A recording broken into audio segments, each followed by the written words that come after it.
tignan nyo kung gaano to ka-illogical tong grupo ni Gatchalian at ni Risa Hontiveros.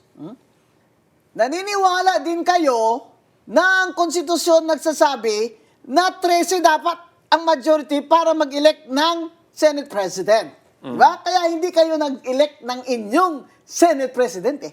Diba? That's why hindi kayo nag-elect. Ayun. You mean to say, ang Senate President na kailangang i-elect by 13 votes ay pwedeng ma-dissolve by 12 votes? Oh. Nasaan ang logic dyan sa mathematics at Senator Gatchalian? Ang posisyon na pwede lamang i-elect by 13 votes, pwedeng ma-dissolve or vacant by 12 votes? Oh, Senator Gatchalian, Risa Hontiveros, Ping Lacson, and you, Erwin Tulfo,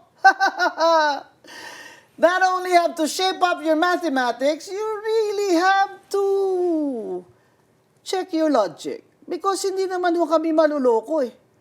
Eh kung hindi ang Senate President, sinong pipirma ng mga check-in nyo? Sabi ko, Neil. Kaya nag-offer na lang si Senate President Cayetano na mag-co-sign na lang kami ni Sherwin. Kasi kawawa naman yung mga empleyado na, what if later ma-void yung kanilang authority dyan ni Gatchalian? Paano yung mga sweldo? Ipapabalik yun ng COA kasi ako susulat ako sa COA. Hindi ba? Take note, I will write the Commission on Audit na abay bantayan ng resident auditor ito. Yung pagsusweldo dito. Kasi pag void ito,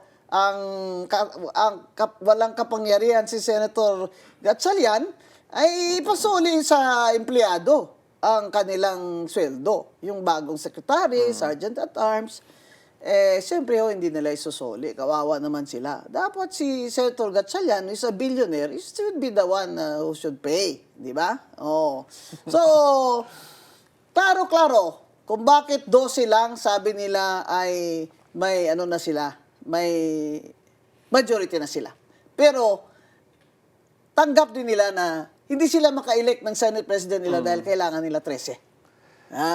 Dahil sa konstitusyon. If I may add, ma'am. Yeah. Actually, nasa internal rules ng Senate na pag-election ng Senate President, dapat majority of all members in yung quorum. Yun. May specific internal rule din for Yan, sa Senate. di ba? Pero ang sinasabi nga nila na hindi daw yan sinasabi ng konstitusyon.